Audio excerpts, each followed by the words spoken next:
Today let us discuss on non-material culture. As introduction, let us see what is non-material culture. Non-material culture is the intangible part of a culture. It is the abstract part of culture. It includes customs, traditions, habits, manners, attitude, beliefs, language, literature, art, value, norm, then religion, organizations, institutions, etc. Whereas the tangible product of human society is the material culture. Material culture is the physical part, such as man-made cultural products, such as houses, tools and implements, food, clothing, material remains of unearthed culture, etc. Every culture is the product of interaction between material and non-material aspects. In the present topic, let us discuss on the non-material aspect of culture based on fieldwork. PG Department of Anthropology, Dam College Science, Impal, is conducting a fieldwork. It is outside the classroom class. Not only focusing in the classroom, inside the classroom, the students are taking out somewhere, and they are collecting empirical data as well as interacting societies of different peoples. The present fieldwork has been conducted by the students of the Department of Anthropology, Dam College of Science, Impal, Manipur in India, among the Tangkhul tribe at New Canaan village of the same state for their undergraduate course.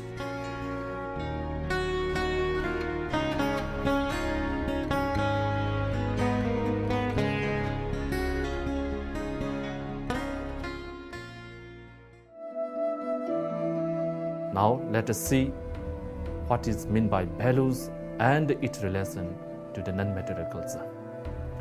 Values are important aspect of non-material culture that influences the behavior of the member of a society. The Tangkhuls, the studied people, tends to emphasize cooperation and community interest. It is also manifested in their economy, as they work on reciprocity, that is helping one another in constructing houses, then agricultural activities, etc. Because of their cultural values, the Tangkhul women still takes a unique role, such as the role played by Pukrela in the past and Sanaulong at present.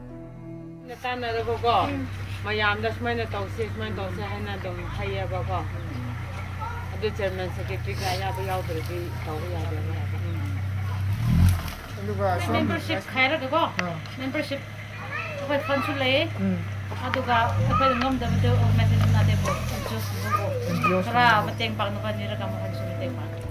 If a girl of a village had married to a boy of another village, she was known as Pukrela. At the time of conflict, she acted like an ambassador between her natal village and her husband's village to avert conflict. The Sanaulong is the women's organization which fights against drug addictions. It deals the cases of the violence of drunken husbands. The Sanaulong group even tries to solve the problems related to armed conflicts because of cultural value towards the women.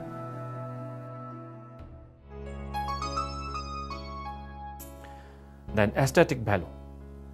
Aesthetic value of the Tangkhuls are expressed through material medium of house decorations. New Canaan village.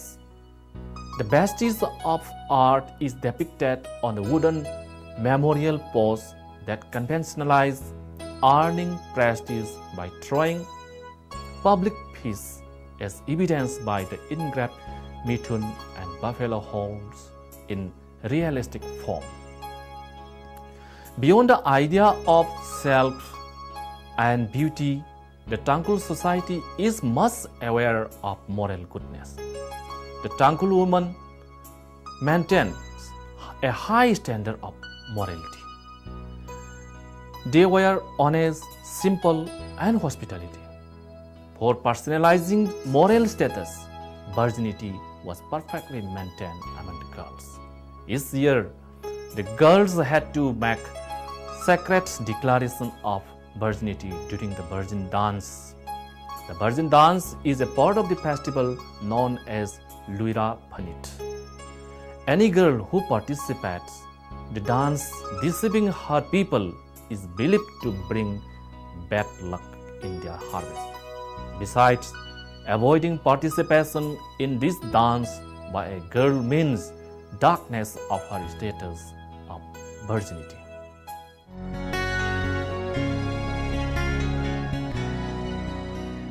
Beliefs are cultural conventions that concern assumptions, specific descriptions of the nature of the universe and humanity's place in it. For example, the Tangkhul worldview consists restoring dispute by involving appeal to supernatural powers. In art, a deity is called upon to bear witness to the truth of what one says, to find the truth swearing while biting, the tooth of tiger or spearhead were common. If someone swore deceiving his guiltiness, he would be free of tiger or would die from the infliction of spear. Today, one takes oath touching Bible in ordeal to determine guilt or innocence. The accused is subjected to dangerous or painful tests believed to be under the supernatural control. When the Tangkhuls cannot find out justice, the involved persons had to undergo the test of dipping in water after swearing in the name of God. The guilt would come off sooner while the innocent remains longer underwater. Then norms. Norms are the sheer guidelines or rules that define the behavior of a people and are generally connected to the values, beliefs, and ideologies of their society. An example is that the Tangkhuls extend their respect to the elders in such a way that the clan elders, known as Amai, are respected. An elder who resides at New Canaan village after migrating from another village mentioned that he is an Amai in his natal village, but he is not an Amai at his present village. He still gets respect as an Amai whenever he visits his childhood village.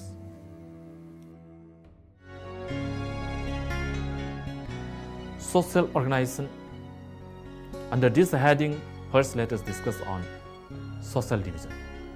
The Tangkhul society is divided into the following dimensions, that is Amai Achon, Achui Ayai, and Achai. The Amai Achon stands at the pinnacle of the Tangkhul social setup, followed by Achui Ayai and Achai. The Tangkhul social classification is based on birth, but it does not have religious notion of pollution and purity among the different strata. It does not encompass any economical considerations or individual achievement. It is a titular symbol designating one's birth hierarchy. In the remote past, when clans first spread out, the eldest son became Amai, and the eldest daughter became Ason, followed by Achui, Ayai, and Achai. The term Achai is used synonymously for both sexes. The eldest lineage of every clan is usually of Amai Achon. As the Amai Ason is the prestigious status symbol, the process of Amai Asonization is well noticeable. And the Amai Ason, by dint of respect given by the younger brothers and sisters, became the most prestigious symbol of the Tangkhul. Family. Patriarchal, patrilineal, and patrilocal are the fundamental basis of Tangkhul family. The father is the head of the family and all decisions rest with him. The nature of Tangkhul family is nuclear in character with some exceptional cases. In this type of family, both the spouse lives with their legitimate unmarried children. Marriage. Clan exogamy is prevalent in the Tangkhul society. One who does not follow the rule of exogamy is known as sokals, which means upside down. The spouses are not allowed to stay at their natal village and they are banished. Cross-cousin marriage is preferred to the society of the Tangkhul. Monogamy is the general rule among the people after conversion to Christianity. There were some exceptional cases of polygamy in the early days in certain conditions, such as if the wife did not bear a child or a son. The man can remarry the second wife, but without proper marriage ceremony, is like that of the first wife. Ways of acquiring a mate among the new Canaan villagers is either through engagement or elopement.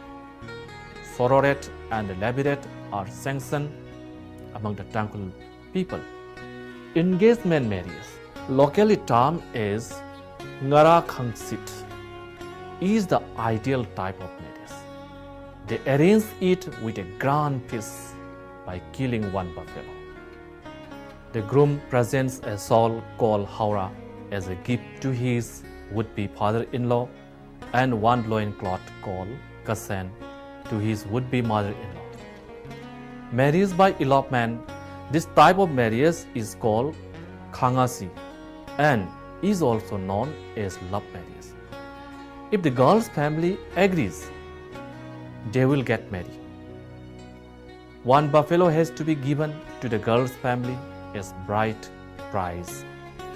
If not agreed by the girl's family, she is excommunicated from her parental family. Kinship. The Tangkhuls of New Canaan village follow patrilineal rule of descent and patrilocal residence. Clan is the largest kin group. The kinship system of the Tangkhuls is classificatory, as a single term is used to describe more than one kin. For example, the term Ava is used for father, father's brother, and father's parallel cousin brothers. However, in order to denote the speaker's exact relationship, suffixes such as kharar, that means elder, and gato, that means younger, are used.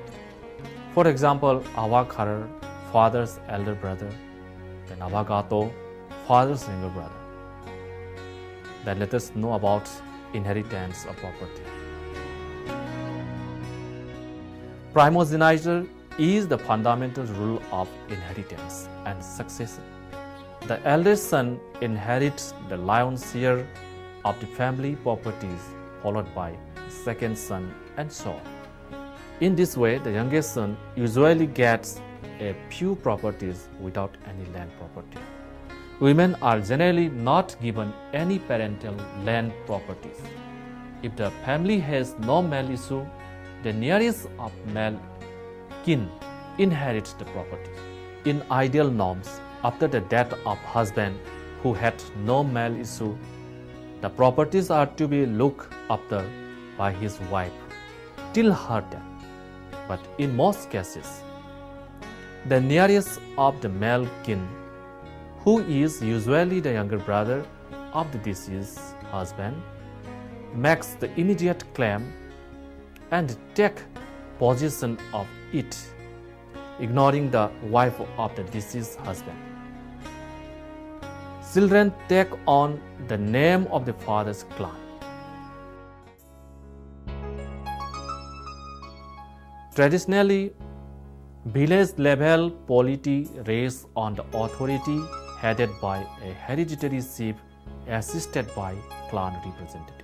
But in the present field site, the authority members are democratically elected on the basis of some personal qualities, such as educated, young, dynamic, and capable personality. They will elect headman. Masi members in the way. Masi authority not the shoot out there, village authority not the shoot out there. Masi member elect away. Other Gumbatu Makwana Punamak Krakang Bamising Aduna Kalaga Mama on a shoe Kali other Masan shoot Tongtoraga a headman wedding have suggest Tonaraga elect away.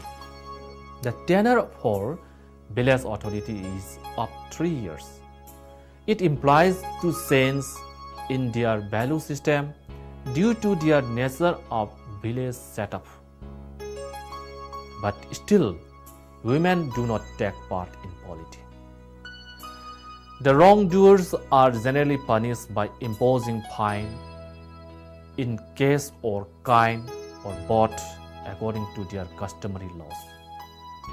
The fine is usually spent in giving a communal feast or is offering to the supernatural power for appeasing them. Capital punishment is not known in the Tangkhul society. The heaviest form of punishment is banishment or expulsion from the village. Religion. After the adoption to Christianity, the Tangkhuls almost forgot their traditionalism. At the field site, Christianity is the only existing religion.